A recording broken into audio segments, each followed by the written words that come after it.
चलिए आज बात करते हैं एक ऐसी राजकुमारी की कहानी की जिनका संकल्प, जिनकी भक्ति इतनी मजबूत थी कि उन्होंने सृष्टि के सबसे शक्तिशाली देवताओं में से एक को भी अपने आगे झुकने पर मजबूर कर दिया।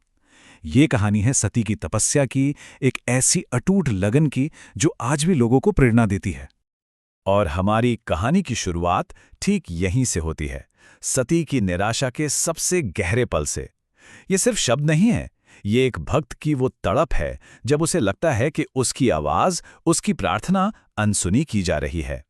यही जो इमोशनल उथल-पुथल है ना, वही हमारी कहानी का बेस है। तो आखिर ये सब शुरू कहाँ से हुआ? ये सब शुरू होता है एक जबरदस्त संकल्प से।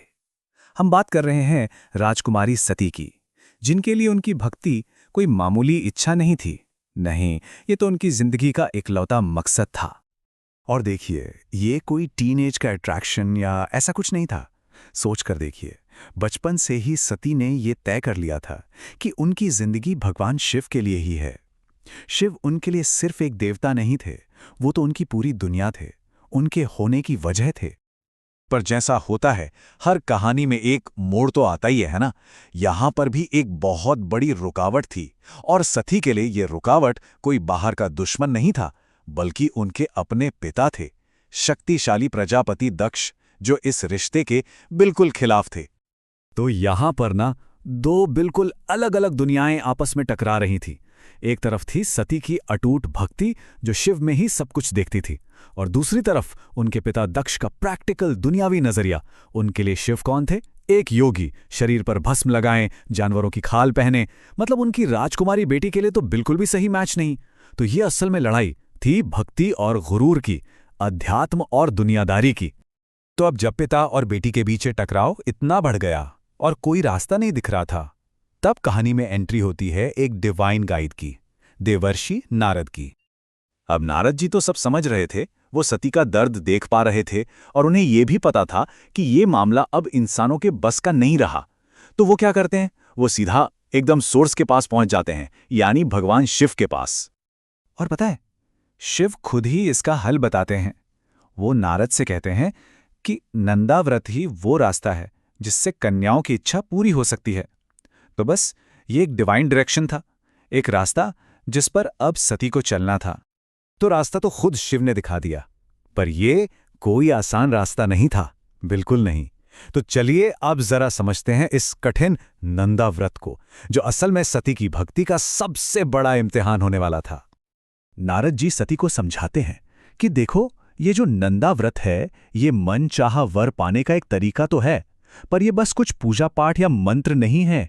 नहीं, ये तो उनकी विल पावर, उनके सब्र और उनकी भक्ति का एक बहुत ही मुश्किल टेस्ट था। और ये इम्तिहान कितना मुश्किल था, जरा सोचिए। ये कोई एक दो दिन की बात नहीं थी, पूरे 1 साल तक ये व्रत चलना था। हर महीने खास तारीखों पर, जैसे शुक्ल पक्ष की 14वीं तारीख को स्पेशल पूजा करनी थी। ऊपर से कड़े उपवास रखने थे और पूरी पूरी रात जागकर मेडिटेशन करना था। मतलब ये एक जबरदस्त कमिटमेंट की बात थी। और यहीं पर सती का असली दम, उनका संकल्प नजर आता है।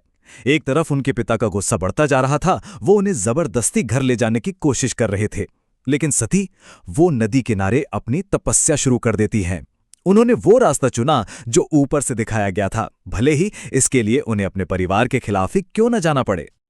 तो पूरा 1 साल बीत गया। 1 साल की वो मुश्किल तपस्या, वो अटूट ध्यान। अब वो वक्त आ गया था कि इस मेहनत का फल मिले। तो क्या हुआ होगा? क्या सती को उनकी भक्ति का इनाम मिला? पूरे 1 साल उनकी हर सांस में, उनके आसपास की हवा में बस एक ही मंत्र गूंज रहा था, ओम नमः शिवाय। यही आवाज उनकी भक्ति, उनका फोकस और उनका अटूट विश्वास बन गई थी। तो सबसे बड़ा सवाल अब वही था, इतनी मुश्किल तपस्या के 1 साल बाद क्या सती की वो इच्छा, वो मन्नत पूरी हुई? और जवाब है हां, उनकी भक्ति का फल मिला। सती के उस डेडिकेशन, उस अटूट विश्वास ने शिव का मन पिघला दिया, और आखिर वो उनके सामने आ ही गए। यही वो पल था जिसका सती ने पूरे 1 साल इंतजार किया था। सती ने अपनी इच्छा उनके सामने रखी, और शिव का जवाब? बस एक शब्द, सिंपल पावरफुल और जिसमें सब कुछ था, तथास्तु। बस उस एक शब्द तथास्तु में सती की सारी मेहनत, सारी तपस्या सफल हो गई। शिव ने सिर्फ शादी के लिए हाँ नहीं कहा, उन्होंने ये भी बताया कि उनका ये मिलन सिर्फ उन दोनों के लिए नहीं, बल्कि पूरी दुनिया की भलाई के लिए होगा। और उन्होंने रीति रिवाज का पूरा सम्मान करते हुए वादा किया कि वो खुद सती के पिता से उनका हाथ मांगेंगे। तो सती की ये कहानी हमें एक बहुत बड़े सवाल पे लाके छोड़ देती है।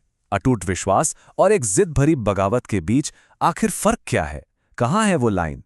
ये एक ऐसा सवाल है जो जितना सदियों पहले मायने रखता था, उतना ही आज भी रखता है।